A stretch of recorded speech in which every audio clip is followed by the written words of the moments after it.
Welcome to the BigTime Strength Podcast, featuring small school strength coaches producing big-time results.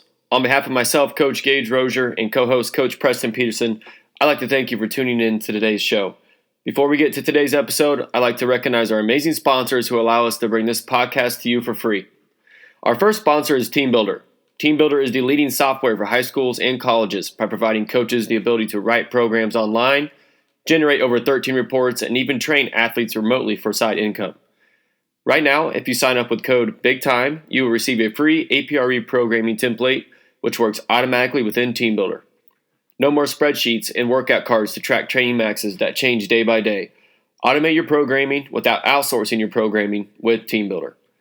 Thank you to Hewitt and staff at TeamBuildr for their continued support. They do an amazing job. Our second sponsor is Optimum Nutrition Athletics. Athletes train hard to play at the highest level, and all that hard work raises the bar on muscle recovery.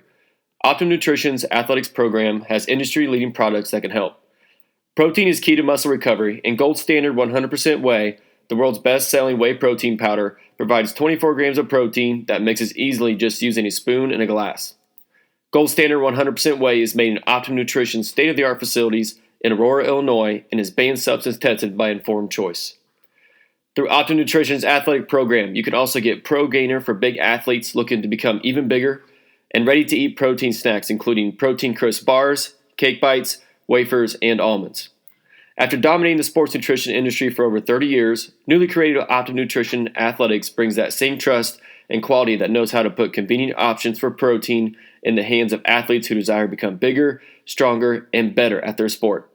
If you'd like more information and free samples, email Derek Dwalters, Director of Optimum Nutrition Athletics, whose email and contact information you can find in the show notes. Once again, thank you so much to our amazing sponsors for their continued support. Now, let's get to today's episode. Hey guys, welcome to episode number 64 of the BigTime Strength Podcast. Just me today, which is unfortunate, I'm sure, for a lot of you listening in.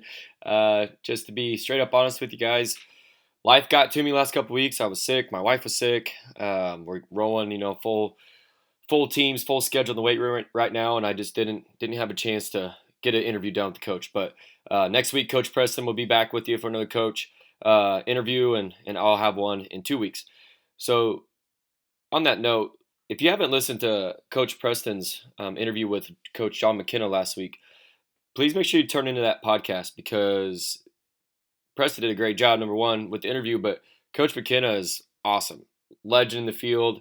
He was on Ron McKeefery's Beyond the Chalk series. I'm sure most of you are familiar with that. Great coach. Sounds like just an amazing person. I really enjoyed that interview with John McKenna with Coach Peterson. So today, guys, before I get into kind of what I want to talk about, I got a few topics. I'm going to plug the book, Crush Cancer. Told you I would. If you've been listening to this podcast, you know the story about Crush Cancer. I'm going to keep plugging it. The reality is, guys, we set a goal to sell 1,000 of these when we started selling it, and we aren't even close to that. And we need to sell a lot more. And if you listen to this podcast, which I know how many people listen to it, and I know how many people have bought it, and I know basically no one who has listened to this podcast has bought it, which is fine. It's your choice. I'm not telling you how to spend your money. But if you'd like to support this podcast, support my cousin, a fellow strength coach in need. I'll actually share a little bit of news about him. He is in remission of cancer right now, which is awesome. Super exciting. We've got great news. But he's got still a long road ahead still. So he's not out of the woods yet, but good news. If you want to support him and he needs all the support he can get, please go to crushcancerbook.com, buy yourself an ebook, or if you just want to donate, there's a donate tab there as well. 100% of the proceeds go to him and other people who are affected by cancer. crushcancerbook.com. All right, guys. So today, I thought, since I don't have a coach, it might be good we're 2 weeks into the semester, and I thought it might be good just to, kind of rewind and reflect on some of the things I'm trying this semester, on how it's going so far, some thoughts on it, and just kind of share some thoughts on the beginning of our year here at William Jewell College, and hope you might get something out of it. So first off, with the support of our administration, we've changed our name from strength conditioning to athletic performance. And I know this is kind of sometimes a hot topic issue with some people, for whatever reason. But we decided to try to move our department from strength conditioning to athletic performance for a couple of reasons. The number one reason is, in our mission statement and our objectives as a department, we have listed as, right with reducing likelihood of injury, it's improving athletic qualities. And all of us listening to this know that it's much more than just strength and conditioning. There's obviously agility, change direction, nutrition, behavior, culture, all kinds of things that tie into that, mobility, flexibility, all kinds of stuff that we do in our department as a two-man department with 400 athletes that is much more than strength conditioning. And it's not a big deal, but we did want to try to push towards that model and to get through our athletes' head too, that we are here as a department to help you perform athletically on the field to the best of your ability. That is one of our top priorities. And honestly, it was also, as I announced this to the rest of our staff, it was also something that I addressed that, just for the sport coaches to hear, some of maybe the older coaches who are new to strength conditioning. Some of our coaches did the weight room themselves for 15 years before William Jewell College hired a full-time strength coach, and to get them in the mindset that we are more than just make them strong, make them tired, and make them work hard. It's a lot more than that, especially with our in-season teams. And we deal with a lot of sport coaches that are just terrified that we're going to hurt their players in season. And I know every one of you has that exact same experience with sport coaches. And we're trying to get through the head of some of our sport coaches that, yes, there is a time and place where we want our athletes sore. We want to push them. We're going to challenge them. And we're going to do that in season, but in a smart way that keeps them healthy and strong and fast and to their best athletic ability on the field on game day. We're not trying to do anything in the weight room that takes away from the most important day of the week, which is game day. And the whole athletic performance terminology, I think, helps maybe tie some loose ends together, that we're not just trying to get them strong and we're not just trying to condition them. We're trying to get them to perform athletically the best that they can for you sport coaches, for themselves as they perform on the field. So that's something that I'm excited about. It's a very small change. But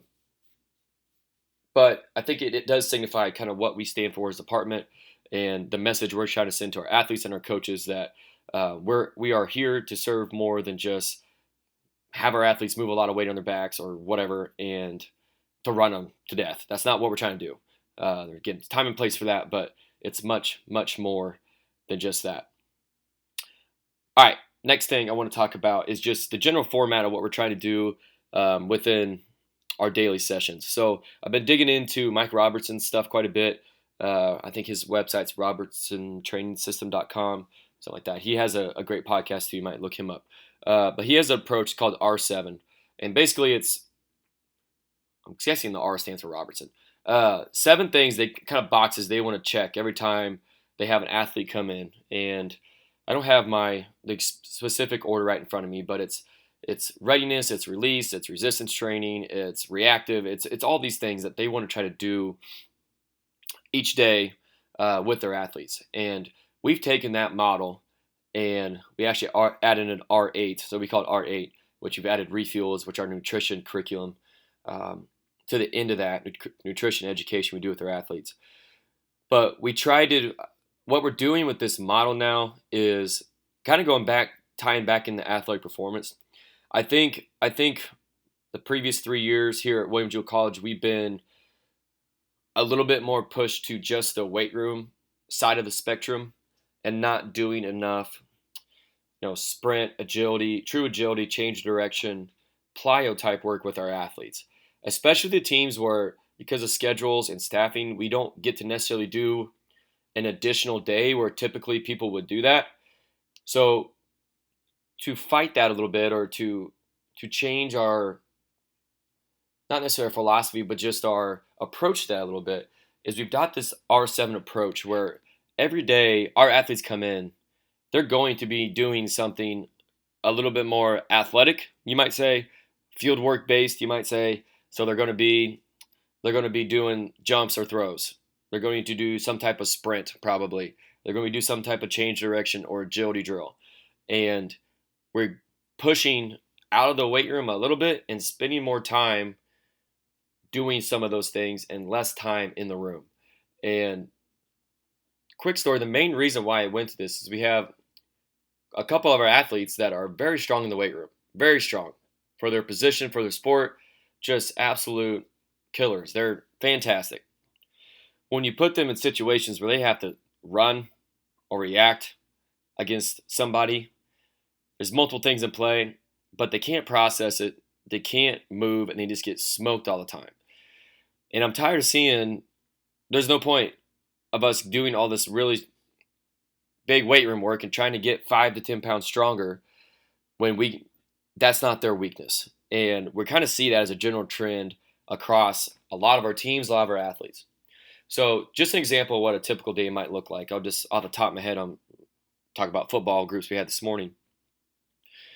The first 15 minutes are going to be our warm-up. So that warm-up is a typical, we'll do some type of dynamic series. Sometimes we have a band stretch series we'll do. But we'll do a dynamic series, and then we kind of split them until we worked on like a vertical jump progression. So we're teaching our younger guys how we want them to jump, how to land. We'll split half the group do that. Half the group will do what we call a band movement prep series, where they're doing some short band, mini squats, glute bridges, that type of stuff to get them ready for whatever that main movement was for that day. Today it was squat. So they did some lower body movement prep. That whole warm-up takes about 15 minutes. Or typically we would just go straight in the room then start lifting. Well, now we're making a conscious effort to spend another additional 15 to 20 either on sprint work, agility work, change of direction work, something that's more athletic based, speed based. Like this morning we did sprints. This morning our athletes did 8 kneeling start sprints. They had plenty of rest in between. Actually did 6. We only did 6.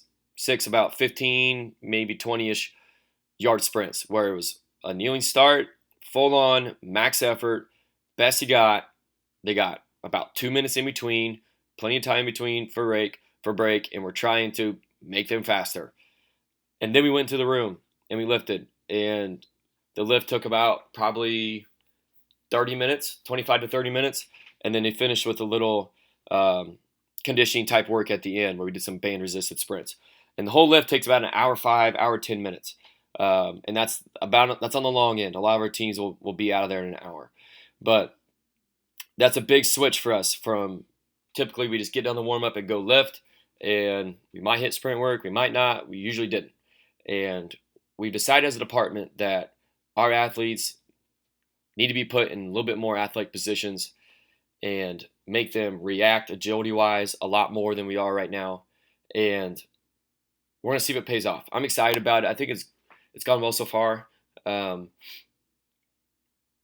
also seen the kids like it. The kids like to compete. The kids like switching up a little bit, and they like doing things athletic. They don't necessarily like lifting all the time. So we've gotten out of that a little bit. We're still lifting. I'm not trying to say we go in there and don't lift. We're doing plenty. We follow the tier system once we get in the room, and we're hitting all 3 tiers plus an additional 4th tier. So we're getting our lift in, and it's going to be effective. But we're making other things more a priority. So I'm excited about that. The next thing we're starting to implement a little bit is RPR. For those who are familiar with it, and which I'm sure is most of you, is Reflexive Performance Reset. I did the online course. I wasn't able to get to a clinic, and it was great. I picked up a lot of stuff on it I'm excited about. We're implementing with our athletes right now. We've implemented with football, volleyball, men's and women's basketball, and softball so far. Just by how our schedule's set up, it's hard for every team to get acclimated on it first week, so we're kind of staggering as we go. But it's been really good so far. The importance of that, and they stress that in the course for those who are thinking about doing it, is you got to get your athletes to buy into it, and just like anything else, you got to get them to do it with intent, which isn't like it's just like everything else. Just like if they were doing push-ups, they got to do their push-ups the best they can. But the RPR, what's been really effective for me is I take the best athlete in that group, and they have certain buy-in drills you can do. And I do that buy-in drill in front of the whole group and explaining the reason why. We're trying to turn on the central nervous system. We're trying to get it to fire right. This is going to help reduce injury. It's going to help improve performance. Using those words to give them some background on why we're using it is really important. Because if you don't, you just have them start rubbing on themselves in weird ways, they aren't going to know what's going on, and they're not going to do it right. And for women's basketball team, we did kind of a team buy-in where we had the whole team kind of do a buy-in drill on themselves. Don't do that. Did not work whatsoever. It was a complete disaster. So just pick one athlete, do the buy-in, and then get them moving on it. And for those who are familiar with RPR, right now we just implemented Zone 1. We're going to implement in some of the Zone 2. We implemented the hamstring and the abs. The athletes like doing the karate chop, so that one's a fun one. But if you have advice, if you're an RPR guy or girl, and you have advice on how to implement that, trends you see with your athletes or tricks or whatever, reach out to me because I'm learning about it. I'm excited about it. Our athletes like it. Our volleyball team came back from their weekend and said, we were all doing this on the court and the other team was looking at us all weird, but we love it. I'm like, perfect. That's great. So RPR has been really good for us. And that just start doing it. And it takes, Zone 1 takes us about 2 minutes to get done, to get activated. So it doesn't take a whole lot of time of our day. So I'm excited about that. Last thing I'll probably talk about here on this podcast, guys, is staff development. So I'm really excited this year. First off, shout out to my staff so far. They've been absolutely killing it. I should probably tell that in person a little bit more. But I got new GA, new coach Jill Brown. She's been here for about 2 months now. Is doing a spectacular job, as well as our administration has set up a partnership with the local hospital. We have 2 coaches that come over with Coach Long and Coach Reddick, do a fantastic job for us. We get them 2 hours a week, as well as I have 2 additional interns, Coach Eastwood and a student intern, Coach Heldorfer. So I have a consistent staff of 5 of us for our morning schedule, which is pretty busy. So just our Mondays, we have a swim at 5:30. We have a group of track at 6. That is track, cross country, throwers, sprinters, jumpers, all in one group. Then we have volleyball at 6:15, tennis at 6:30, volleyball at 7:15. So it's a lot of flow. It's a lot of organization and logistics that have to be worked out. And I couldn't do it without a staff that's on point. And I'm super excited about this year. With my staffing situation, our athletes are set up better than they ever have. And I'm really excited about where we're going with it. But with that, I want to share a little bit just on what we're doing from a staff development side. This is one of the questions I like to ask in this podcast quite a bit.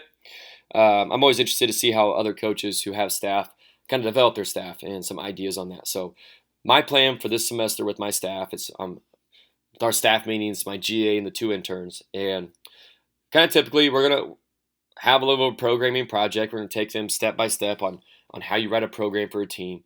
And how I'm doing that, and I've flirted around with this a little bit last spring, is I'm following a lot of NSCA guidelines because a part of it's going to prep them for CSCS2, which all 3 need to take.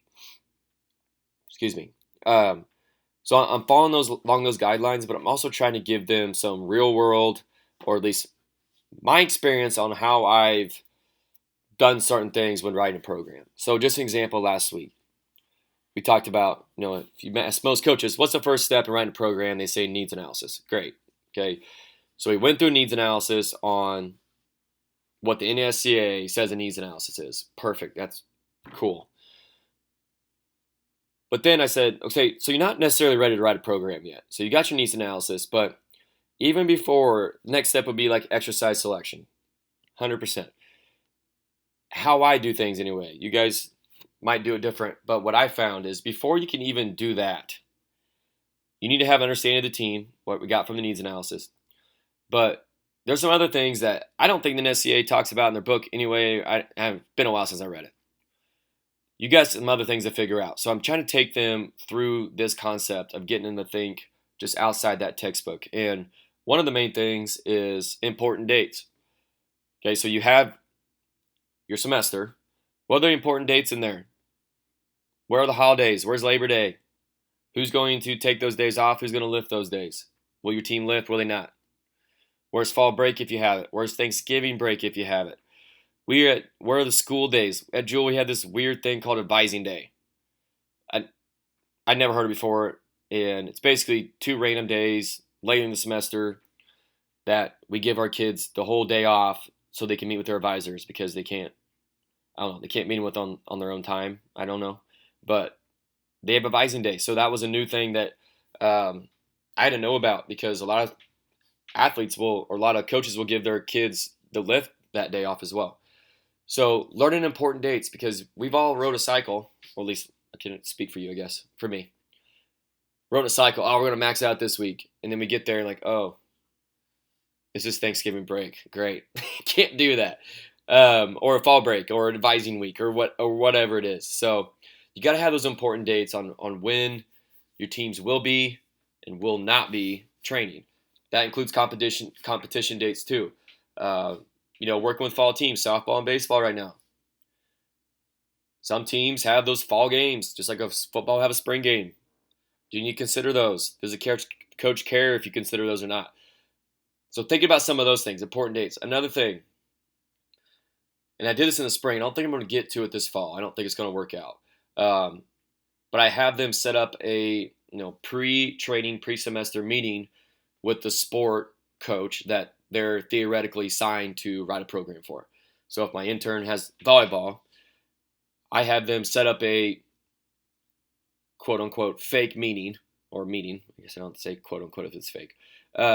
Meeting with that coach and just discuss the training cycle ahead going forward. And I tell them kind of because that's what I do before we write a cycle, I always meet with the coaches. So we talk about what should you talk about in those meetings. Number one, agree on important dates. We talk about that. We talk about, what's that coach see on the court or on the field? What do they think their team needs? Most of the time it's bigger, faster, stronger. We all know that. What does that coach, character-wise, culture-wise, think their team needs? What are some common themes or phrases they're using with their athletes? Is it hard work? Is it grit? Is it teamwork? Is it family? What are some of those themes that they're really preaching to their team so we can use that same terminology so they're getting it on our side too, so we're not just 2 separate silos working separate of each other. It's a cohesive, holistic program. Also with that, we talk about who's your team leaders. Who do you want to step up? Who do you need to step up? Who do we need to keep an eye on because they're ones that are slacking in the classroom and they're slacking on the field or court with you. So just making sure that we're on the same page with the sport coach, that we're not operating independently of them because we are an extension of their staff. And we need to have that talk, in my opinion, before we start going down X's and O's on how we're going to write this program. And I'm sure we've all written a program too. We got the first 2-3 weeks down and we go meet the sport coach and whatever comes at meetings, now we got to change things because for whatever reason, we have to change it or whatever. So that's just an example of we actually had that meeting last week of just the realities of writing a program NSCA wise and other homework you need to do before you can really start writing a program. So when I'm ready to give them a program to write, they can do this and they've done it before. And then next week this week I guess, we're going to get into like exercise selection and those things and go same thing. What the NSCA says, but also other things to consider. The big topic on this is going to be exercise selection within flow of the workout schedule, just based off of what we have available and the staff we have and the equipment we have and the facilities we have. Okay. All right. The last thing we'll do on staff development. So we'll spend the first 30 minutes talking about that strength conditioning stuff. The last half is going to be on leadership development. So my staff needs to be great leaders. For our department to operate like it can and should be, our staff, they have to be great leaders. So we're going to take time and grow as a staff. A lot of staff will do books. We're going to do podcasts. And I'll tell you, the series we're going to walk through is Amber Selking. Her podcast is called Building Championship Mindsets. If you have not, if you're into leadership development, behavior, mental toughness, mindset, if you're into any of that stuff, check out her podcast. She is golden. She's the head sports psychologist for Notre Dame football. So all of her material is great. I think she's like 6 or 7 seasons in, maybe 8, not sure. Season 3 is what we're going through as a staff, and it's called Lead to Win. And it's all about developing as a leader, how to develop as a leader. And every week, the whole staff on their own time will listen to one episode of the podcast. It's about a 50 to an hour minute podcast. And then she always has a little activity at the end to apply the material. So not just consuming it, we have to apply it. And our staff, you're expected to listen to it and do whatever that assignment is. Coming in for next meeting, we'll talk about it. And week 1 is about knowing yourself. To be a great leader, you have to know yourself first and lead yourself first before you can lead others. So we talked about it, the little activity. We took a little personality assessment that was free. We talked about kind of how we can leverage our strengths and our personality in how to be a great coach. And that was our episode. That was our first week. There's 8 to 10 weeks or something. So that's going to be the second half of our staff development series. So we'll spend the first half talking to X's and O's of strength conditioning, how to program, all that stuff that everybody wants to know, that everybody talks and argues about all the freaking time, that I honestly don't think it's really that big of a difference, whether you front squat, back squat, deadlift, or jump. I don't really care, to be honest with you. I think it's how you do it's more important. Sorry. Rant there. And then we'll spend the second half on leadership development, which I think is twice as important as the other stuff. So we got to get our kids to do what they're supposed to do to the best of their ability, and that's all leadership. That has nothing to do with how you program. So, all right, guys, I'm done today. My son's getting home. We're gonna go mow the yard. He likes to push his toy mower right behind me. So, thank you. We will be back with more exciting coaches the next couple weeks. Thanks for tuning in to crushcancerbook.com. Please go buy one. Thank you. Have a great day.